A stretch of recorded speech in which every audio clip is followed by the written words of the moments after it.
제가 유튜브 경제방송에 출연을 해서 그 개인 투자자분들과 교감을 하면서 느낀 건데, 투자자분들 중에서 상당수가 구조적 성장 섹터와 구조적 성장주를 동일시하는 것 같습니다. 그러니까 구조적 성장 섹터에 있는 주식은 구조적 성장주라고 생각을 하시는 것 같습니다. 예를 들면 그 로봇 산업이 구조적 성장 섹터라면 로봇 관련주는 구조적 성장주라고 생각을 하시는 것 같습니다. 그래서 오늘은 이에 대한 제 생각을 말씀드리려고 합니다. 저는 그 구조적 성장주와 구조적 성장 섹터는 분명히 다르다고 생각합니다. 무슨 말인지 제가 예를 들어서 설명을 드리겠습니다.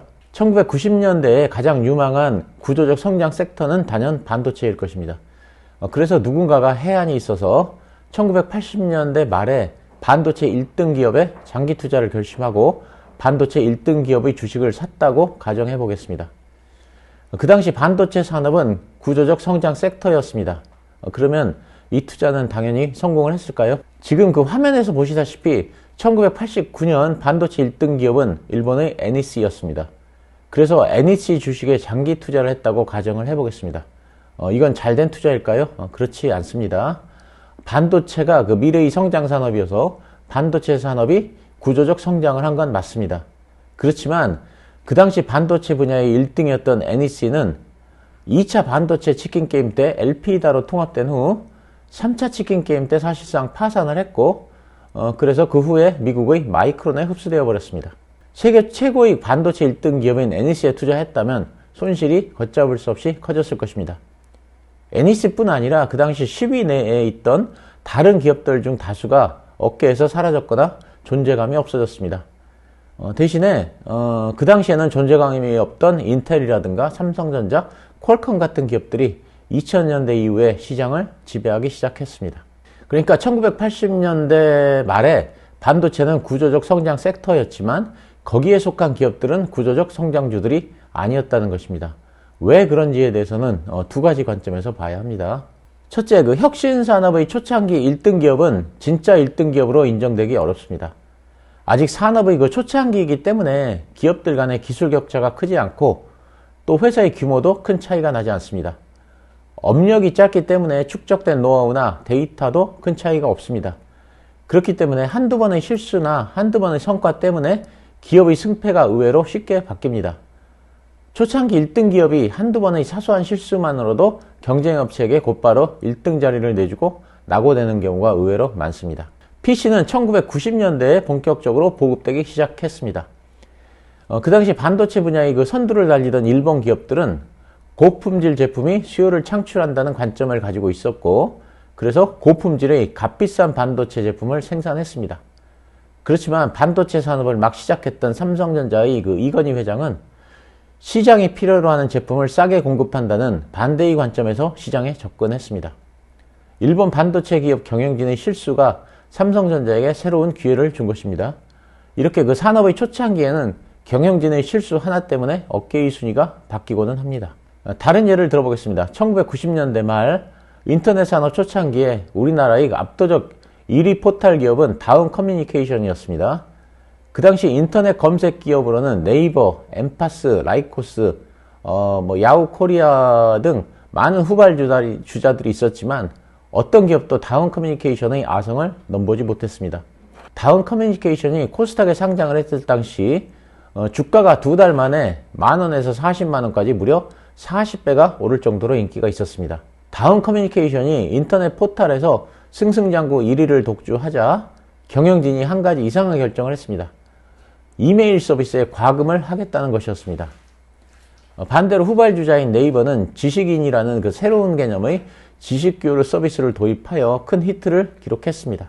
결과적으로 그 경영진의 이러한 결정 한둘 때문에 인터넷 포털의 1위 자리가 뒤바뀌게 되었는데, 만약 지금 이러한 일이 발생된다면 1위 자리를 유지하고 있는 네이버는 충분히 방어가 가능했겠지만 그 당시는 사업의 초창기였기 때문에 다운 커뮤니케이션이 1위 자리를 허무하게 내주고 말았습니다.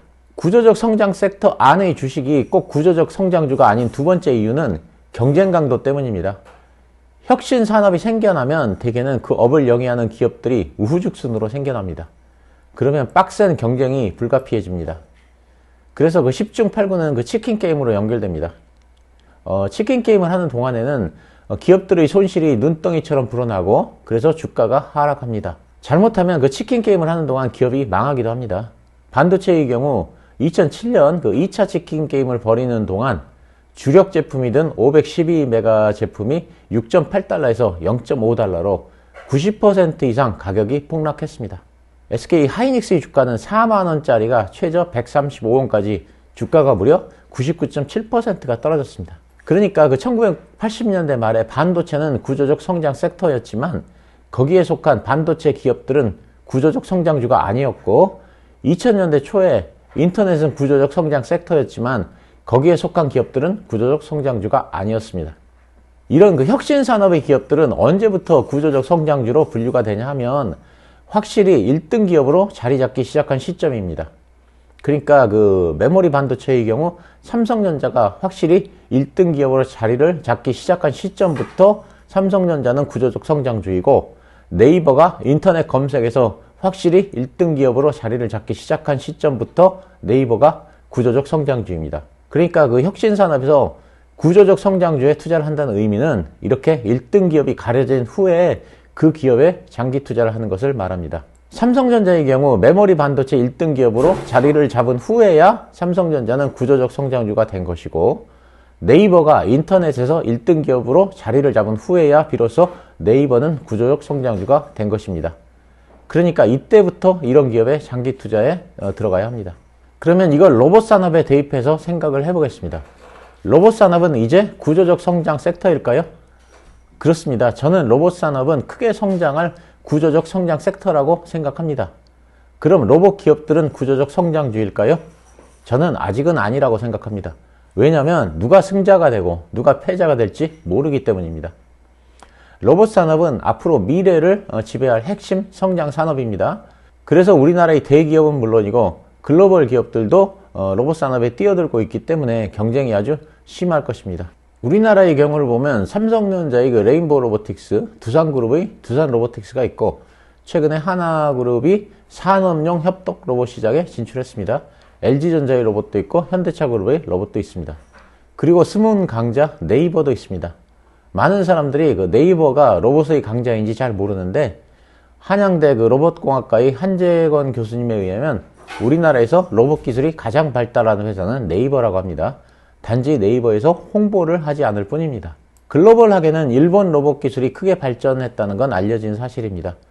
중국 기업들도 우리나라에 뒤지지 않는 기술력에 가성비까지 좋은 점이 장점입니다.